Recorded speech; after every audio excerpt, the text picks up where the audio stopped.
Good evening, everyone, and thank you for joining us this evening. I'm Monica Hopkins. I am the Executive Director of the ACLU of the District of Columbia. And we are really excited to talk to you tonight about the fight for DC statehood, and in particular, why this issue is so important for our region. I'm thrilled today to be joined by all of our panelists, many of who have been working on the issue of DC statehood for decades. With us tonight, we have Sabrina Sojourner, a former shadow representative for DC, Phyllis Randall, the chair of Loudoun County, Virginia Board of Supervisors, and joining us in a little bit will be Representative Jamie Raskin, who is a member of Congress for Maryland's 8th Congressional District. It is also my pleasure to share with you that Senator Mark Warner of Virginia has sent us a short video about his support for DC statehood, which we'll be able to share with you during this event.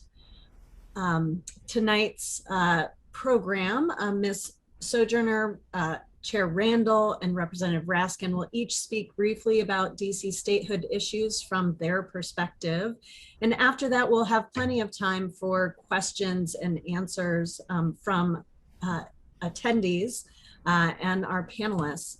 My preference is to keep things conversational, so please send your questions to us in the Q&A box located on the bottom of your Zoom window.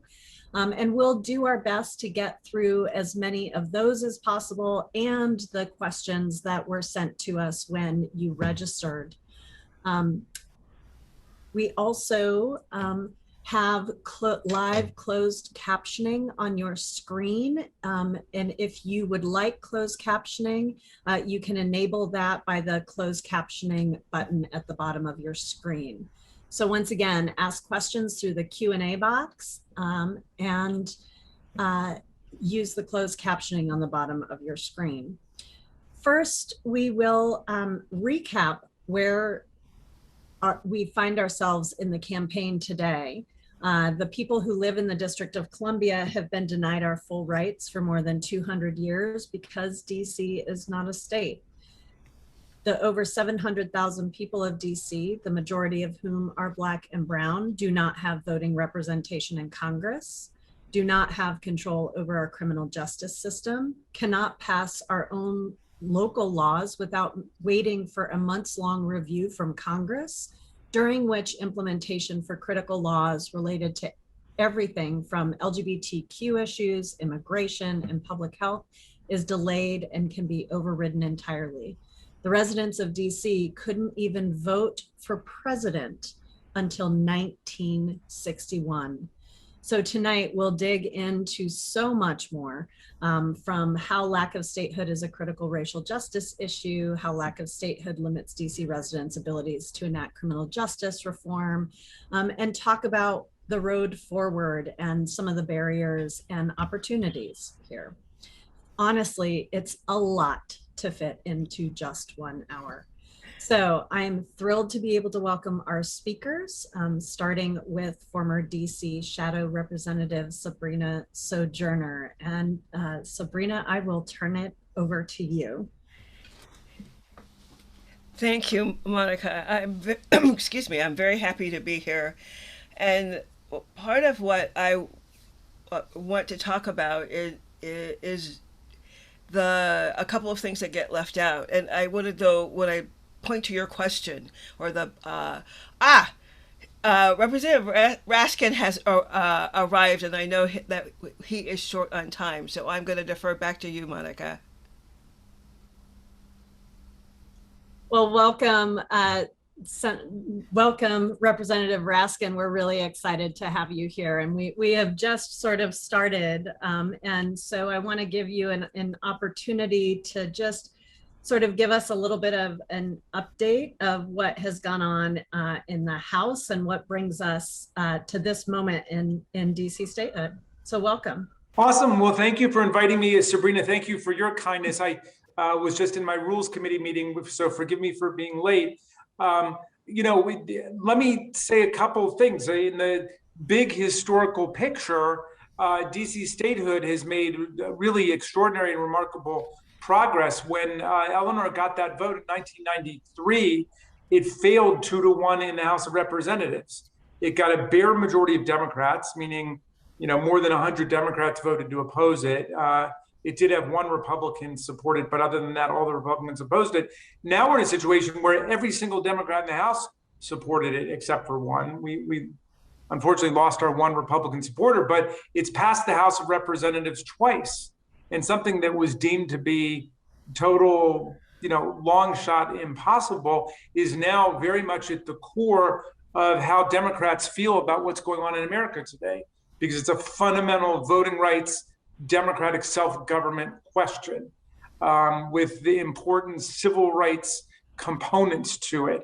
So, and that's all to the good. And, there were a lot of people in Maryland and Virginia, Democrats, who didn't support it 20 years ago. And now the Maryland and Virginia delegations were like in the forefront. We're in the vanguard of supporting our friend Eleanor Holmes Norton. We understand kind of the regional importance of the district not getting kicked around and not getting cheated out of equal funding and not having its rights abused.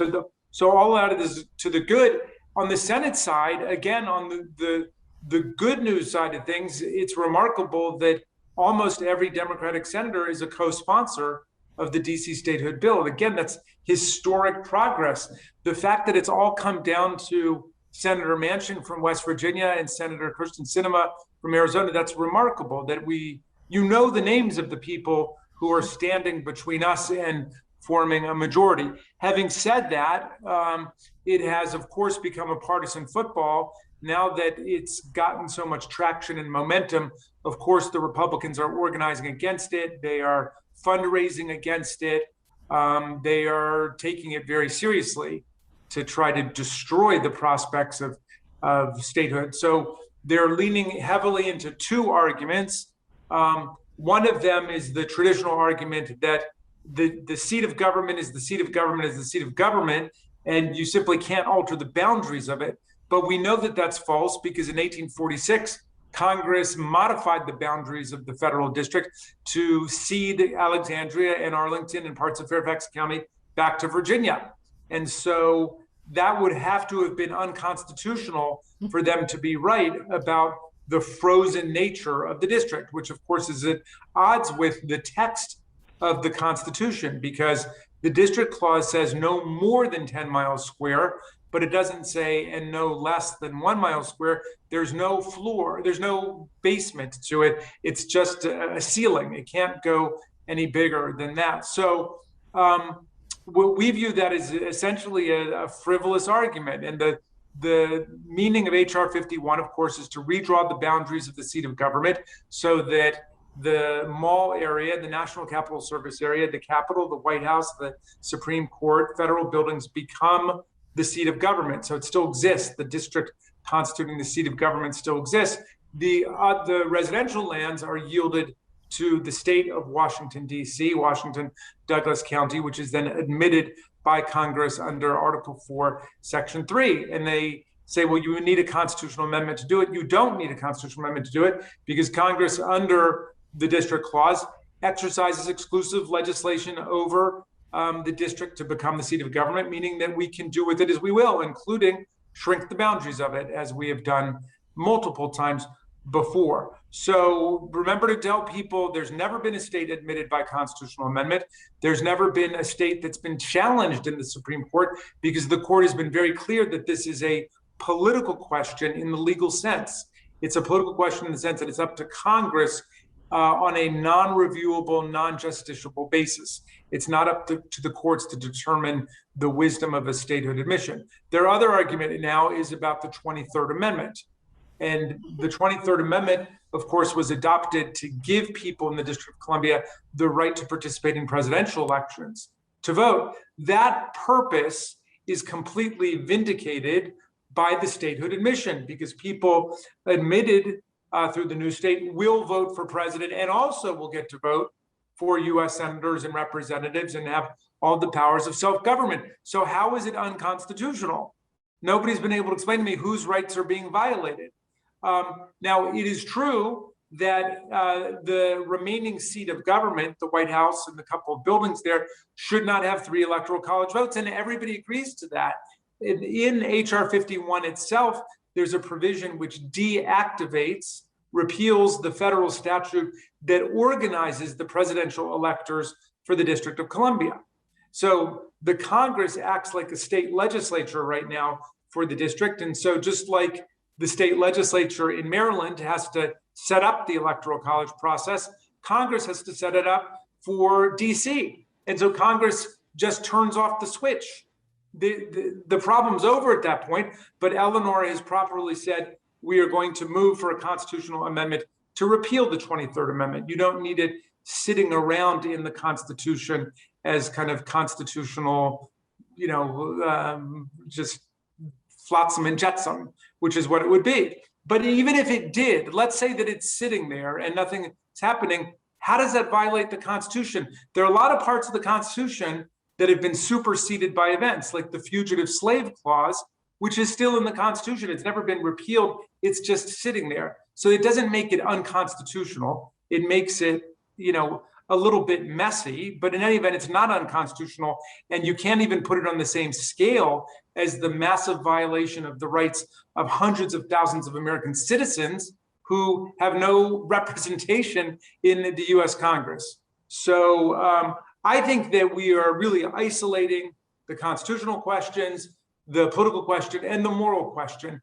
And I guess I'll close with this thought. When I got up and I got to be the floor leader with Eleanor Holmes Norton on this, I said I wanted to thank the people of Washington for not breaking our windows and storming our buildings and occupying the Capitol of the United States, because they have a real cause. They have a real democratic grievance, unlike the people who committed an insurrection against us and almost brought the Union to collapse.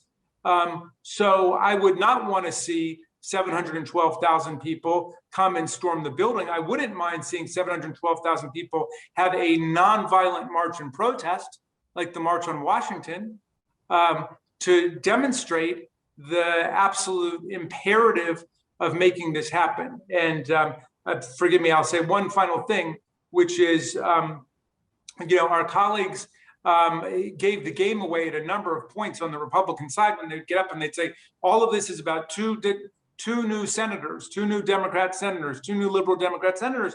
I said, I can't think of anything more un-American than that. You want to deny people the right to vote and be represented based on who you think they're going to elect.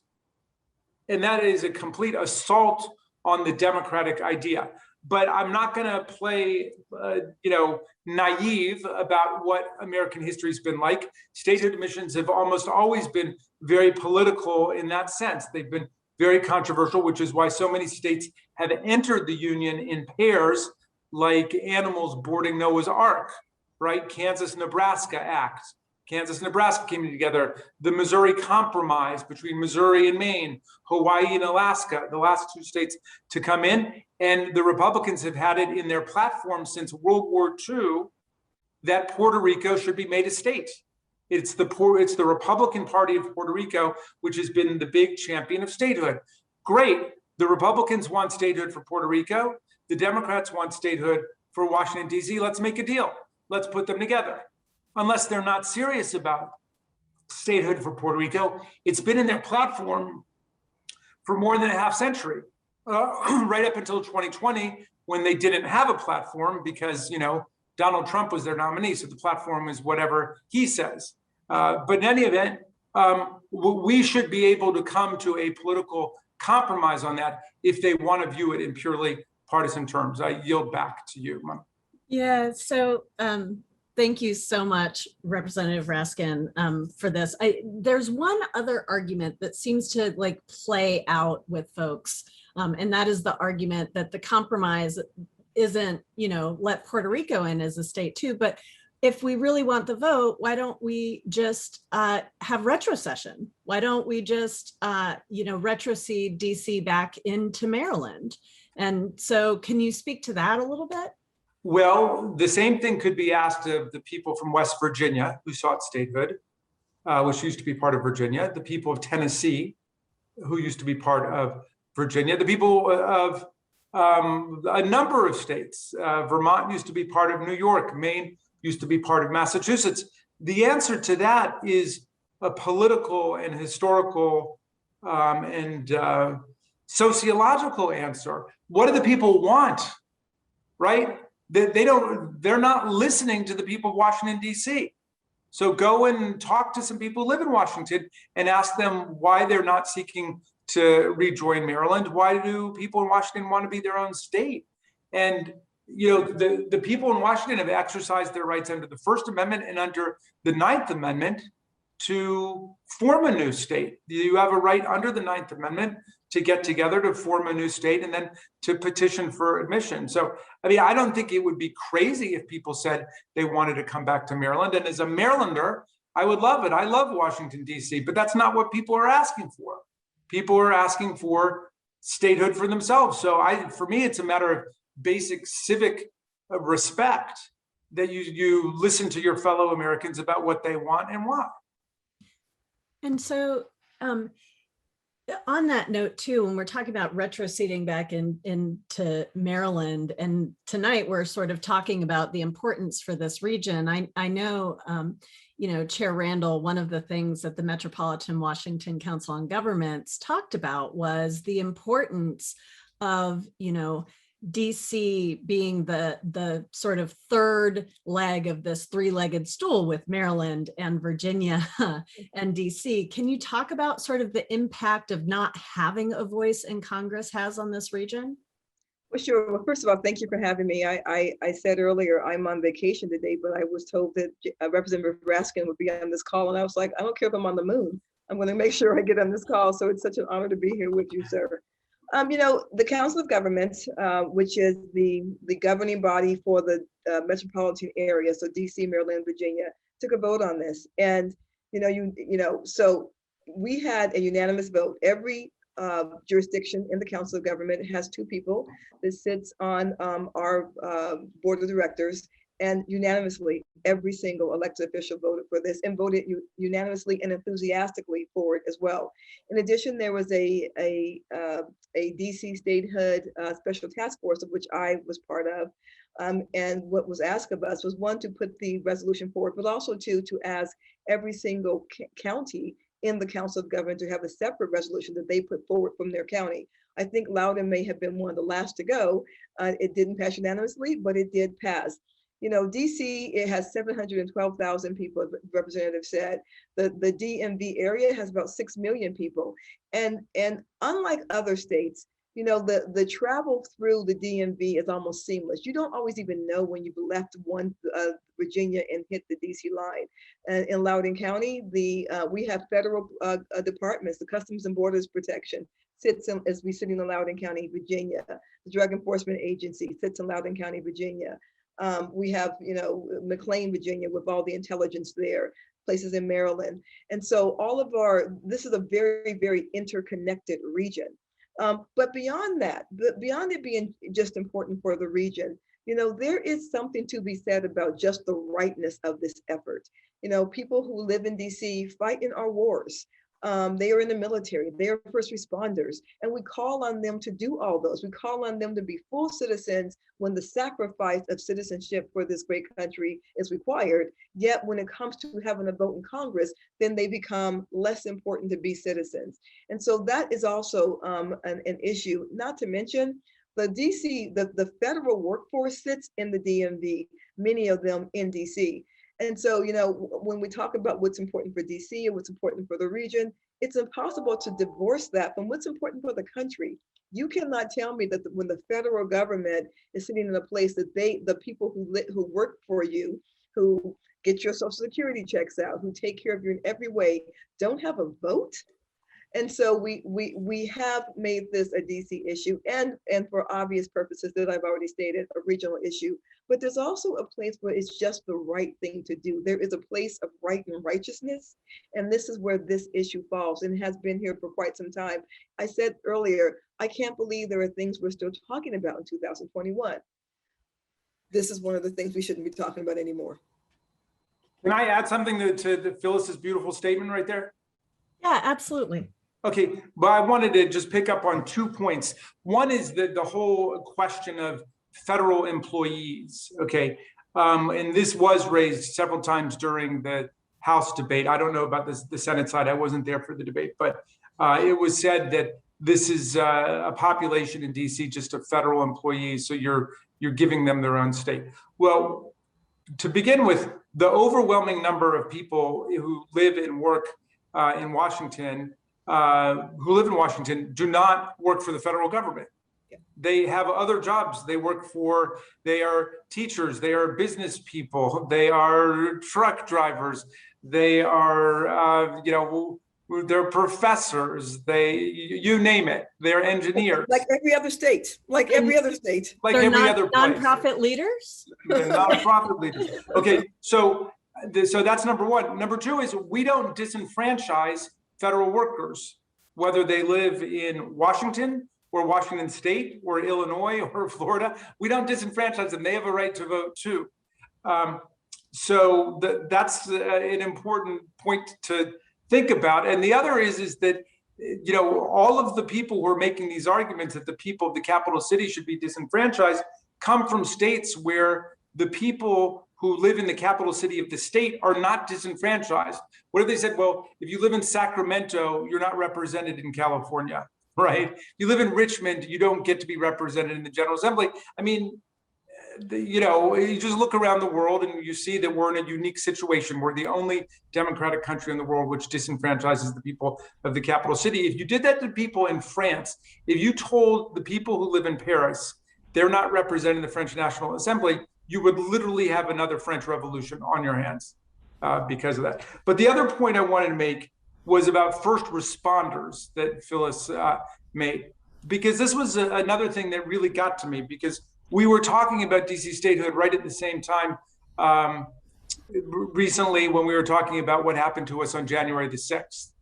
And we depended on the Metropolitan Police Department literally to defend the Republic against the band of marauders and insurrectionists and Confederates who came to try to tear the Republic down.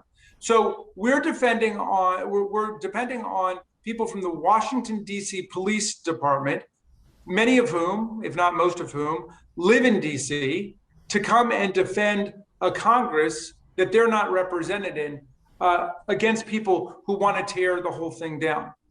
And then when we voted on whether or not to have a bipartisan commission to investigate the events of that day, what happened, how to prepare against it, and what were the causes of it, people in DC, of course, couldn't vote, were not represented in that. So, as a neighbor and someone who loves your city, it's important for me to keep that perspective in mind. There are important forces in the country that are tearing against the union, and people in DC are saying, we want to be part of the union, and we want to be equal member of the union, and we want to help make it stronger.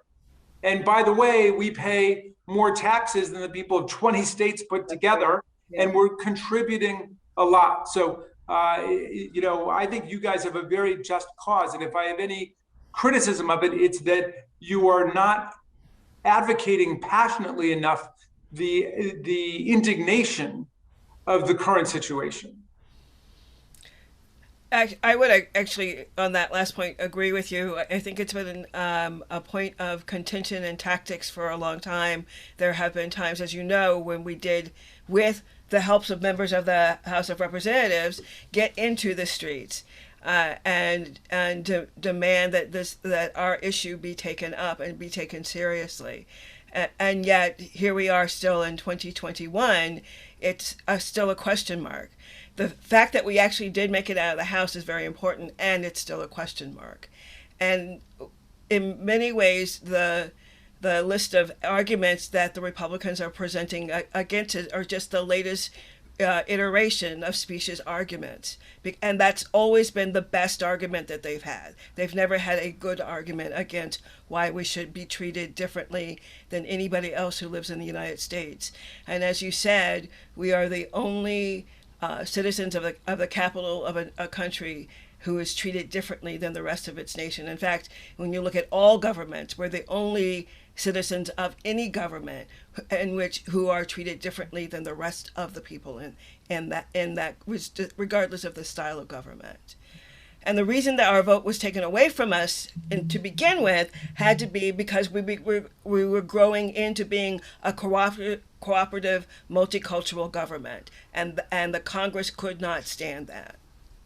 But I think that point has to be picked up on, because we at some point have to say the quiet part out loud, and the quiet part is this: DC is larger in population than Wyoming and Vermont, but the population looks very different.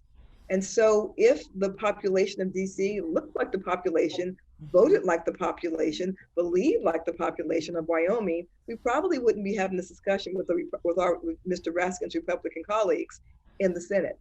And so it is an issue of rightness. It's also an issue of equity. They don't want the DC to have representation because who they believe they're going to represent, how they're going to vote, and truthfully, that doesn't matter at all. That question should not be part of the question. How they will vote, what they will believe, what will their ideology be. It shouldn't even be part of the conversation. The conversation is, do these citizens who pay taxes, who fight in wars, that is in the Capitol, do they have the right to have a voice in Congress? That's the question. It doesn't matter how they vote. And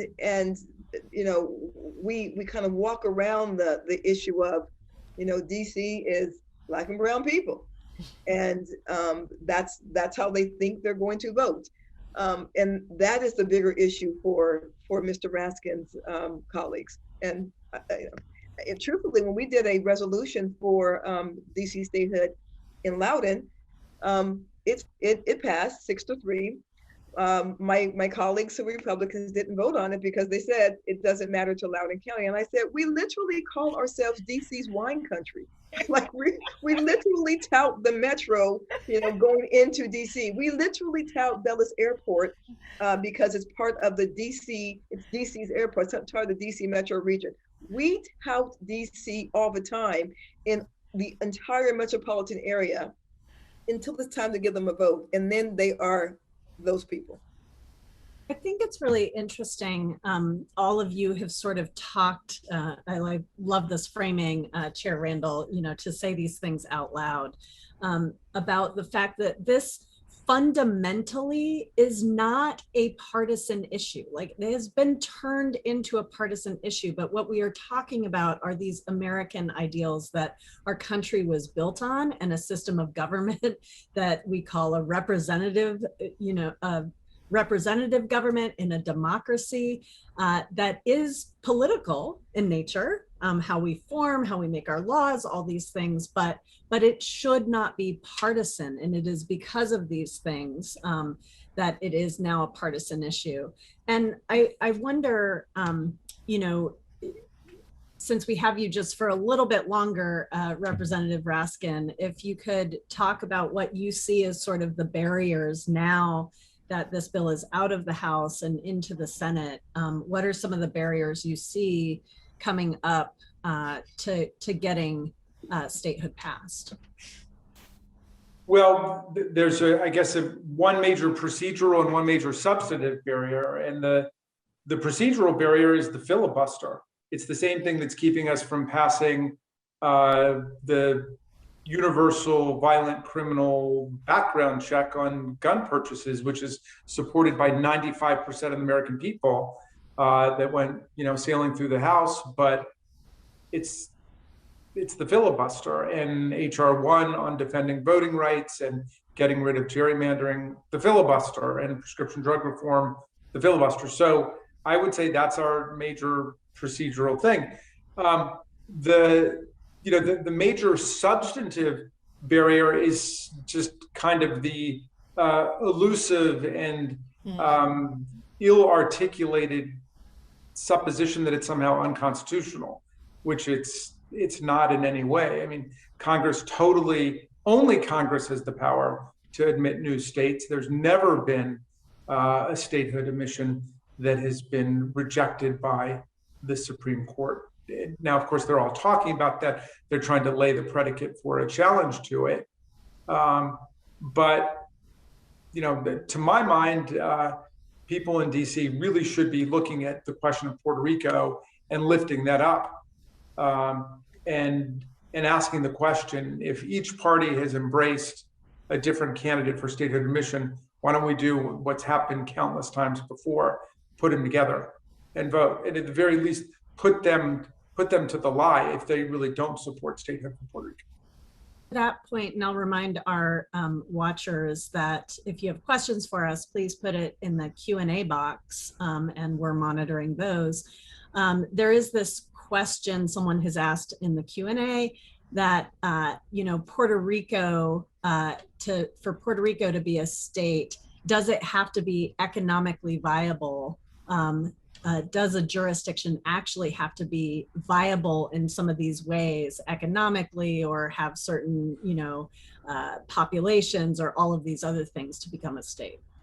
Well, the only constitutional criterion for statehood admission is that it have a Republican form of government, and that's not a capital R Republican, it's small r Republican under the Republican Guarantee Clause. It's got to have a representative form of government. And I wish I could take you through the whole history of statehood admissions to show the number of cases where the major complaint being raised against a state, like New Mexico, for example, comes to mind, is that it's way too poor, it could never support itself, and so on. The answer is no, there's no wealth qualification for statehood admission. In fact, the relationship has usually been the reverse. If there's a territory that has not been able to get to statehood yet, it gets cheated out of equal allocation of resources, the way that Puerto Rico was cheated out of hundreds of millions of dollars in aid for Hurricane Maria, or DC was cheated out of hundreds of millions of dollars in aid for COVID-19, until the Democrats were able to rectify that when we won, we got the House back and we were able to push that. So, everybody knows if you're not at the table, you're probably going to be on the menu. And if you want economic empowerment and growth and progress, then you need political equality to make it happen. Not to mention, if we really want to start talking about states with wealth, we're not talking about the Vermonts, the Virginias, or the Colorados. We're talking about the Mississippis, the Alabamas, Louisianas. We are a United States. At some point, we're supposed to be people who look to help our fellow citizens in this country. And the idea that we would want to put a state out or not allow a state because they may not be financially solid, which is not true for DC, first of all. Let's just say that their finances are doing just fine. Thank you very much. But if that was the case, there'd be a lot of states that would not have been able to step into the union. And I think people would be surprised at the states today that have more of the both financial issues and issues in their education system. It's not the states people might think. Agree. So Sabrina, you agree, and I'm gonna pull you in just a little bit more. You did say something about sort of like the indignation and getting into the streets, and so this fight for DC statehood has been going on for generations. And what do you think some of the most important lessons learned from the past that we should hold on to in the future? What sense of history is missing from our conversation? Well, as I said earlier, really naming and saying out loud the reason why we lost voting rights in Congress to begin with. That is often referenced, but it's never stated why that happened. And it happened because there were Black men who were elected to be part of the regional government, of the DC government. and Congress was not having that, and and Jamie is really actually the person who taught me, and I may be paraphrasing this incorrectly, and I apologize for that, but that is essentially the underlying reason is that there were black men who were elected to part of the city government, and it was taken down and replaced with a 3-panel. I think it was called a commission that ran that ran the government until we had until 1972 or 73. But so we were, and it will be, we're actually 3 years away from being 150 years since we lost our congressional representation. So that's an important piece. And then the other piece is, one of the things that still amazes me is how many people do not recognize that the citizens of DC don't have full voting rights and control of our budget and all of those kinds of things that we live and breathe. And that's despite some really wonderful campaigns that have happened over the last few decades around those issues. Well, and if I may, I grew up in Colorado, and if you grow up outside of like the DMV area, West Virginia, Pennsylvania, this area, your view of DC is what you see on television, right? So DC is Monument, and it is, the West Wing. I mean, literally the West Wing television show, and it is all what you see on TV. And I, but besides the fact people don't realize DC has a government, people don't realize DC is our neighborhoods full of people, just regular human beings who are just living their regular lives. We see DC outside of this area as kind of the other, and it's a place that you go visit on school field trips. But DC has families and neighborhoods and churches and parks and people who are not being represented in Congress. And I think that part of the campaign, besides the indignation part, is to try to help the rest of the country know that DC is not just what you might see in the Chamber of Commerce magazine. It is many communities that it's diverse and it's interesting and it's vast, and it's a fantastic place to be. And I don't think people know that who were sitting in other areas of the country. I also want to just say and give some credit to my friend, the mayor of DC right now, Muriel Bowser, who's done an excellent job with this issue in her term. I watched her testimony before Congress, and although she was treated with a good deal of disrespect, she held her own and talks about this issue with such class and such passion. And so I think that we should recognize how hard she's worked on this during her term.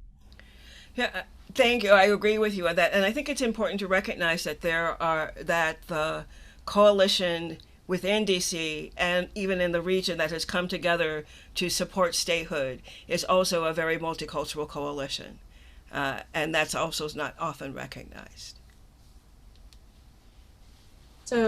So before we lose you, Representative Raskin, and we thank you for your time, is there any parting words you have for us on the next steps here for DC statehood? No, I want to salute everybody who has worked hard to get the statehood as far along as it's come.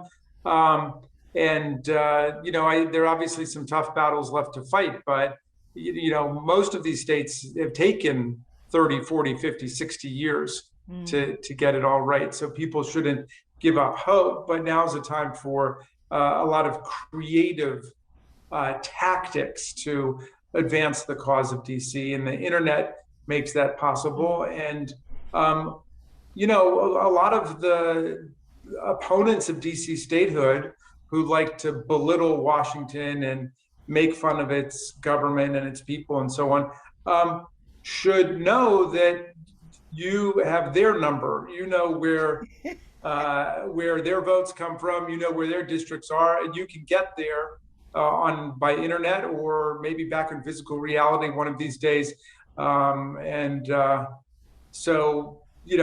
think that at this point it's become a national question, and And that's a good thing. It's going to be a good thing for America. And it's not just will America do the right thing for DC, but can DC do the right thing for America? Because we really need DC's voice on the national political platform. Well, thank you. Thank you so much, Representative Raskin. I know you've got to leave us. As a transition here, we are going to show a short video by Senator Mark Warner from Virginia. Hi, I'm Virginia Senator Mark Warner. I want to take a moment to thank everyone involved with the ACLU for bringing folks together around the DMV about this very critical issue of DC statehood. I think we've seen in recent months the challenges that the district has by not having an elected official that can actually respond to a national emergency. I was on the floor of the Senate on January 6th as we saw insurrectionists march down Pennsylvania Avenue and break into and desecrate our United States Capitol. If Mayor Bowser had had the ability as a governor that would have gone along with DC statehood, she could have called out the National Guard rather than having to jump through all the kind of hoops that precluded her taking the kind of executive action that I was able to take when I was governor of Virginia. Now, it is long past due, and I have to say, as someone who was frankly late to this issue, but to make sure that the 700,000 Americans, the majority of which are African American, get the same kind of rights and privileges that come with being a state. So it is very important that we take this moment in time, that we recognize that taxation without representation, which appears on so many DC license plates, is long past the time when it needs to change. It is time to make DC a state. I look forward to voting for that on the floor of the Senate, and let's make sure we treat our fellow residents in the DMV with the respect and rights and privileges that all other Americans already enjoy.